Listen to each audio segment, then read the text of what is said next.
Hello, beautiful people. Welcome back to the Virtus Performance Podcast. Something a little bit different today. We're rolling with a solo episode. I won't give you too much information, but essentially, Jackie and Dakota betrayed me. So this is what we're rolling with today, but that's okay.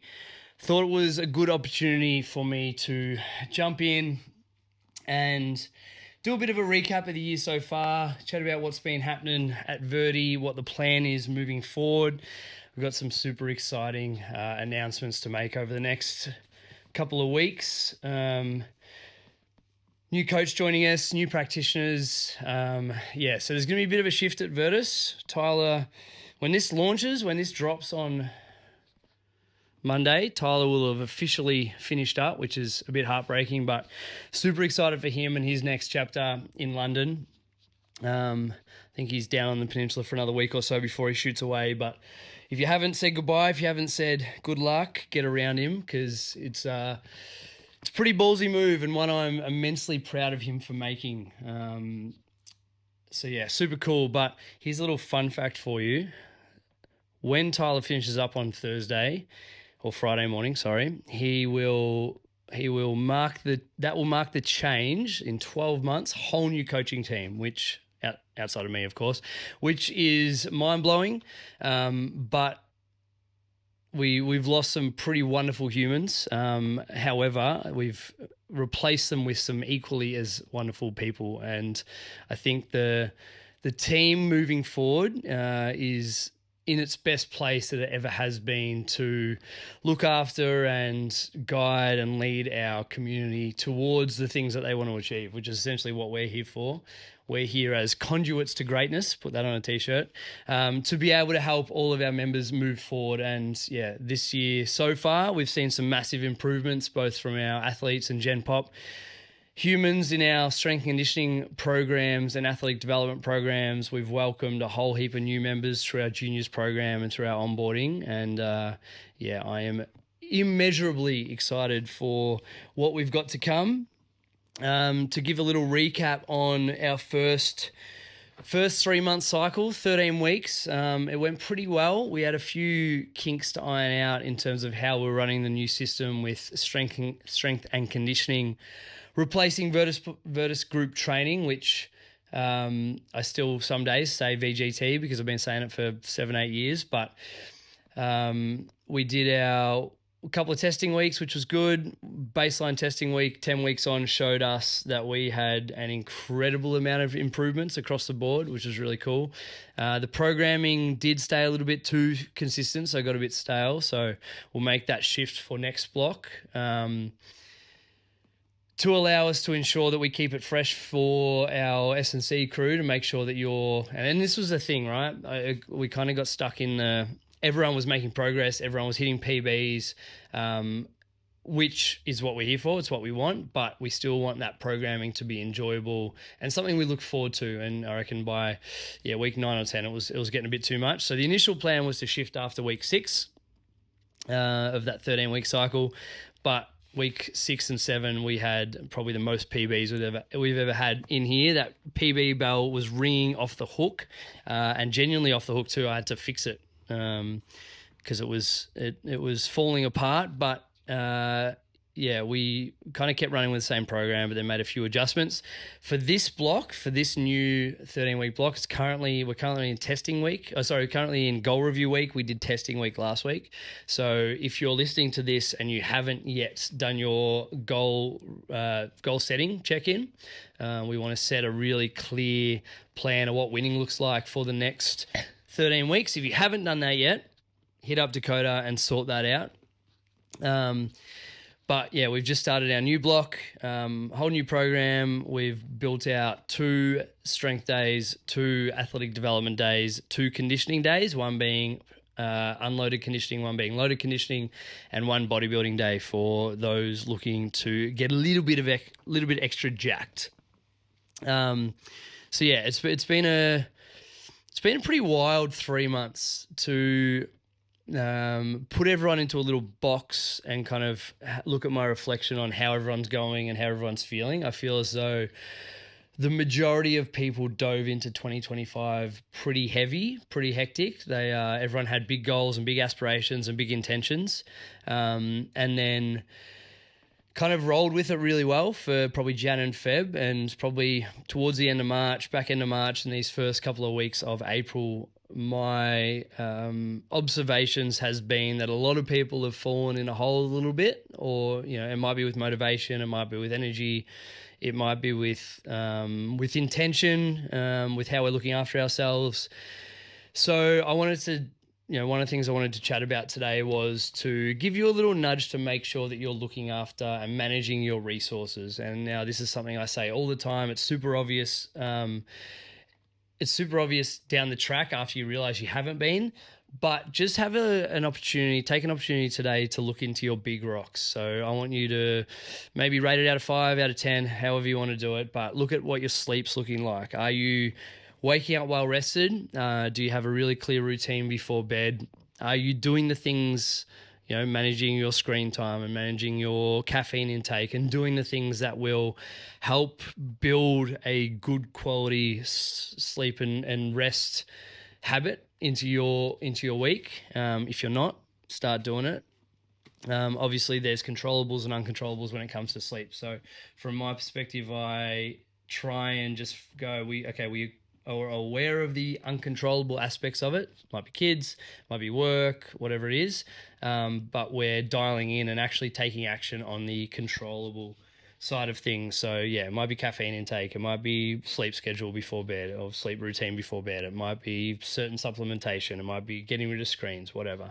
But make sure we're ticking those boxes, because as we know, that big rock is the biggest of all the rocks. The second biggest of all the rocks in terms of managing your resources will be food and nutrition. We had a seminar on last weekend with Nina, a nutritionist who will be looking to do some work out of Virtus, which we love. So if you're interested in getting to know Nina, seeing Nina at some point, hit me up and I'll pass on her details. If you didn't get to the seminar, I will send me your email or tell me that you want the email, because I've probably already got all your emails.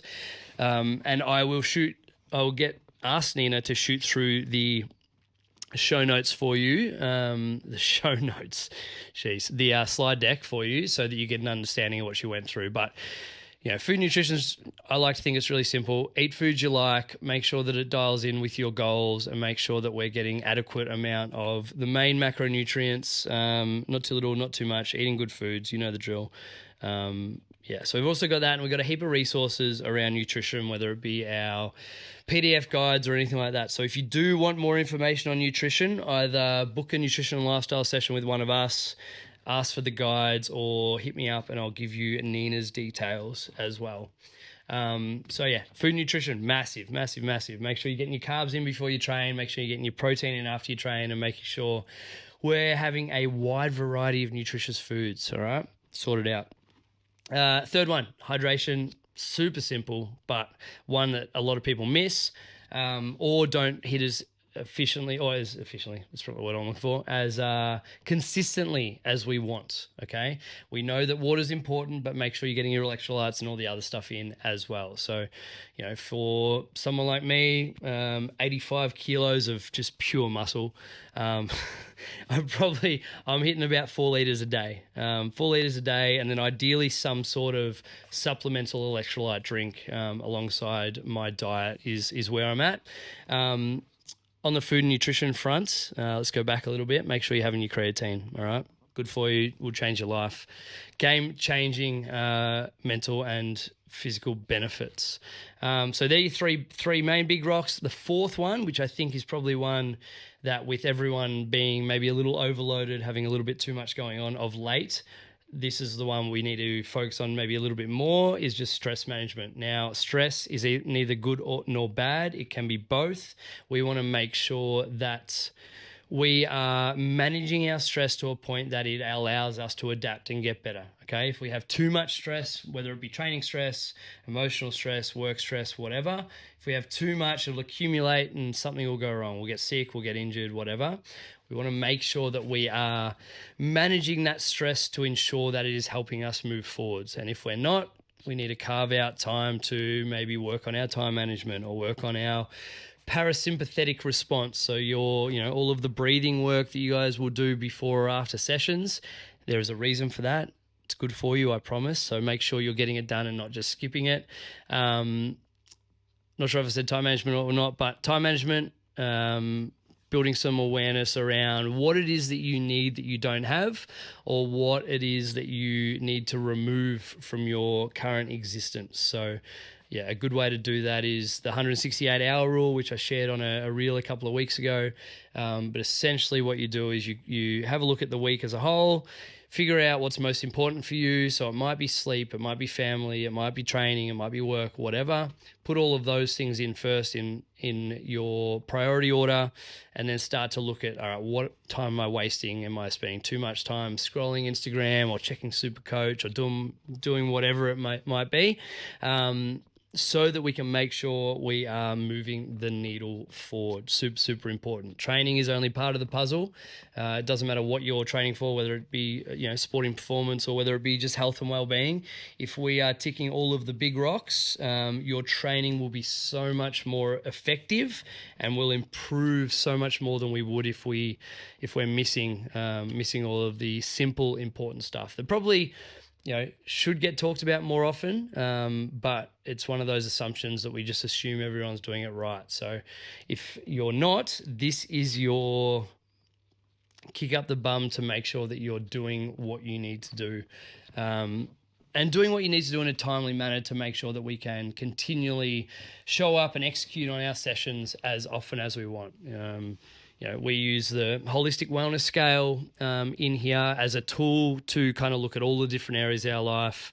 I won't go through them now, but it's all those big rocks. It's energy levels, it's relationships, it's time to yourself, things like that, to make sure that you're actually able to carve out the time necessary to reset and refresh and move on to the next week.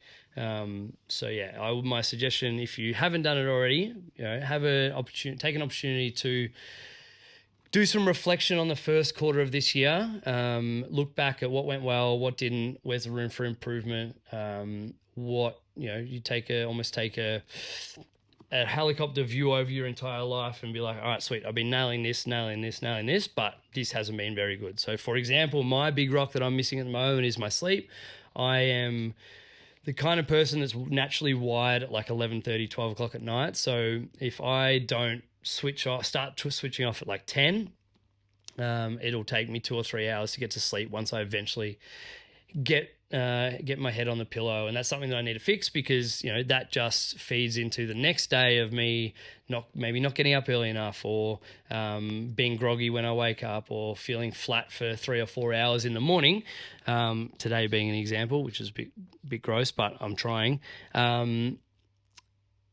to ensure that I can actually get what I want out of the day, right? Like, I would much rather stay up till 2 a.m. and then sleep until 10, but unfortunately for me, my existence is not built around that, so I need to change some things. So, as an actions list for me, it'll be, stopping scrolling early enough. It'll be making sure that I start my bedtime routine at a certain time to ensure that I tick those boxes.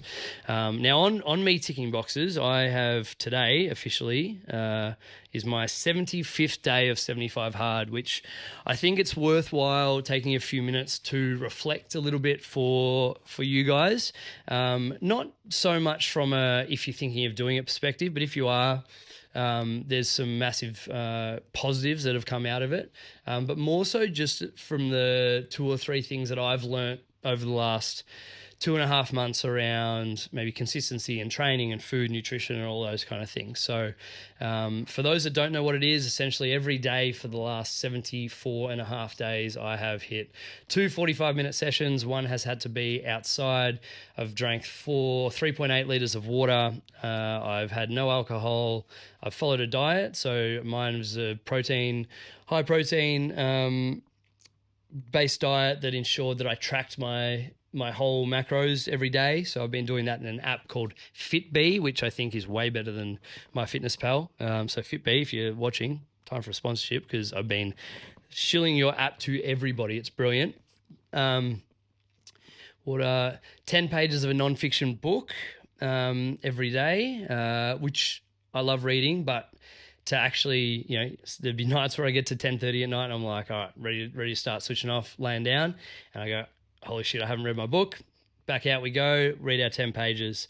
I think that's it. Oh, and a progress photo. So yeah, my my camera reel is a little bit rogue at the moment because there's just photos of Virtus and the girls and Banksy, and then just a photo of me shirtless in front of the mirror once a day for the last 75 days. But it's part of it, so we tick it off, even though it's a little uncomfortable. So they're the boxes I've had to tick every day, which I knew it would be hard, and there was an aspect of it that was maybe a little bit easier than I thought once I got going, because when you take out am I going to train today, or am I going to tick this box, and shift that language or narrative around to how am I going to train today, or where am I going to fit it in, that level of discipline have found has been super helpful for me. I am the kind of person that have 400 things going on in my head at once. So I'll be, starting to write an email to you guys, for example, and then I'll realize I have to pay an invoice, and I'll go pay the invoice, and then I'll realize that I've got a program to write. I'll get halfway through writing that program, and then I'll realize that I need to jump back on my emails and send an email, and then, I'll realize that, oh shit, that email I was sending to the Virtus family before, I haven't sent it yet, so I'll jump back on that, and I'll end up with 400 half-done tasks. But having to carve out 90 minutes twice a day, 45 minutes twice a day, 90 minutes total, and not have them butting up against each other has been a challenge. And I think it's forced me to rely or lean on my calendar a little bit more.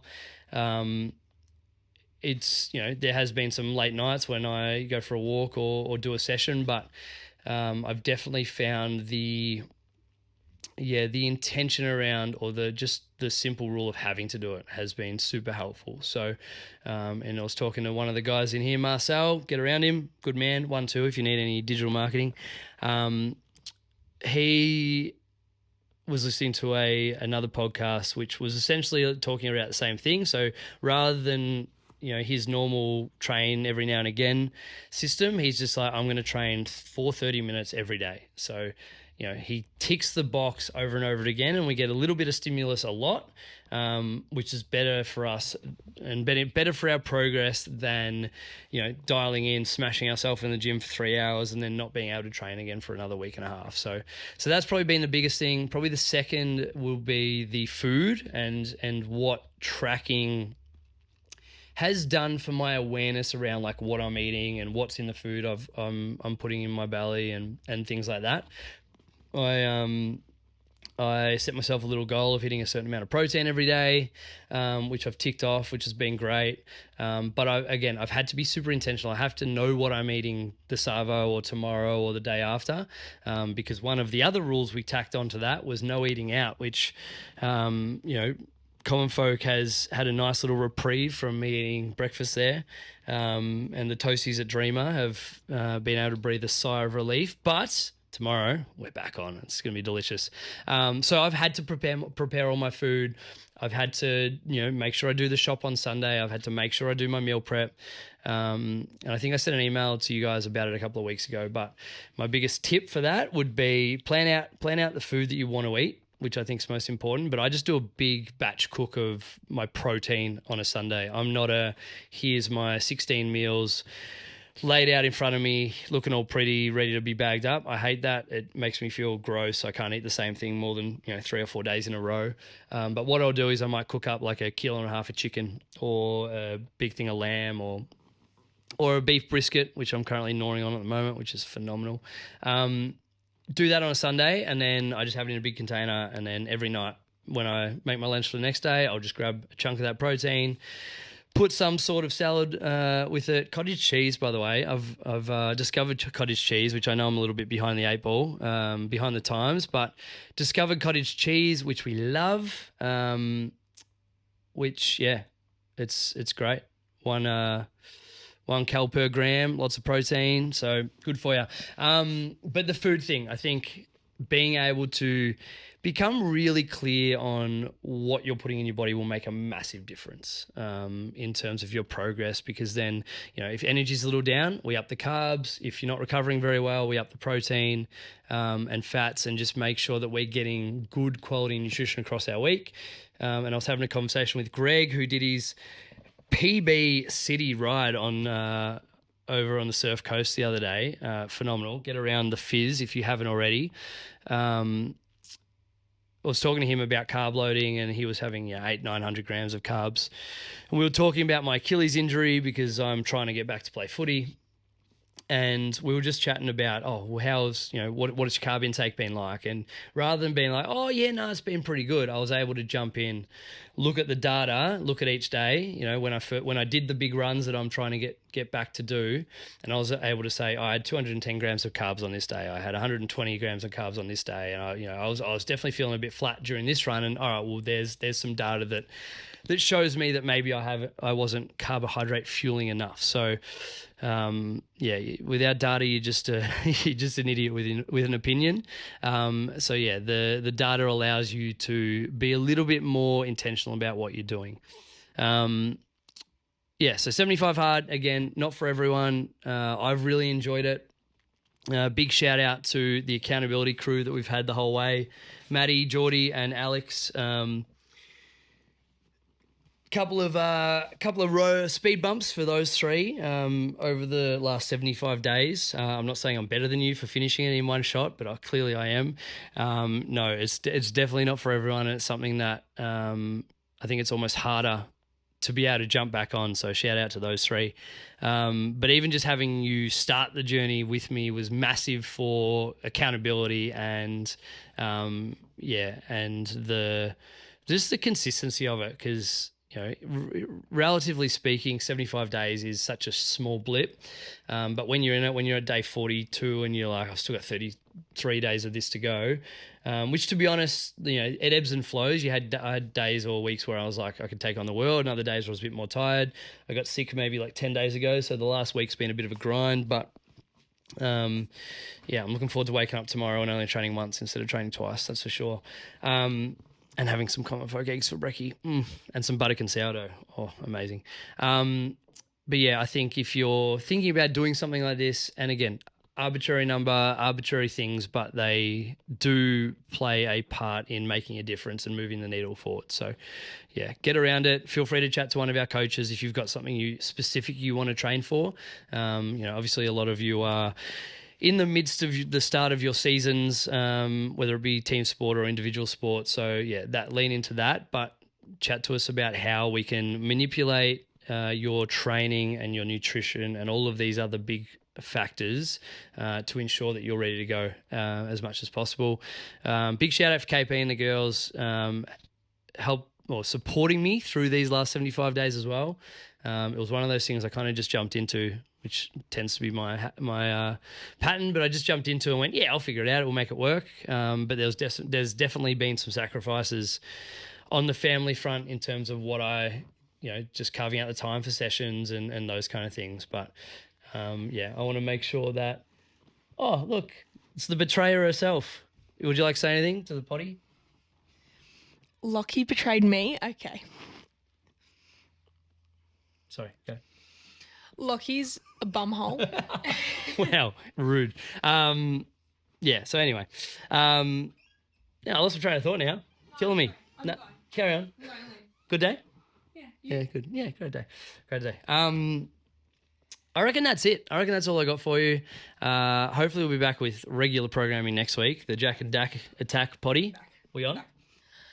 This is my formal apology to Lachie for not doing the podcast today, so we had to do this.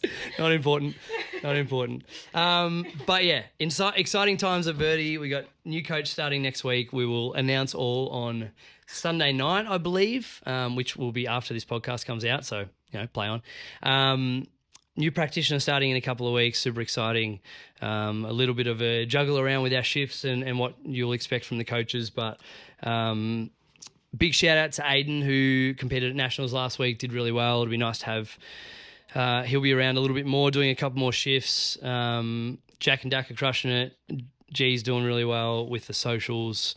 If you Here's my last little call to action for you all. If you haven't been in for your sessions, get in. Let's build that consistency over the next couple of months. If you're not a current member of Virtus and you'd love to chat about it, I would love to chat to you about it. So give us a yell and we'll work out a time to come in for a free intro session. We'll come and sit down and talk through what your goals are, what you need, and how we can help. And if you are a current member and you've been in for your sessions, bring one of your mates in, because I reckon there's enough of Virtus to go around, and let's keep giving the good Virtus vibes to everyone. So thanks for coming. Thanks for spending however long it's been, 15, 12, shit, it went a little bit long, 20 minutes talking or listening to me on my solo pod. If you enjoyed an aspect of this, let me know. Banksy's come say hello. If you've enjoyed this, let me know, and I might do one every now and again just to break up from the interview styles. We got a pretty exciting month of potties coming up, so like, share, subscribe, do all that kind of stuff, and I look forward to seeing all of you on the gym floor. Be amazing.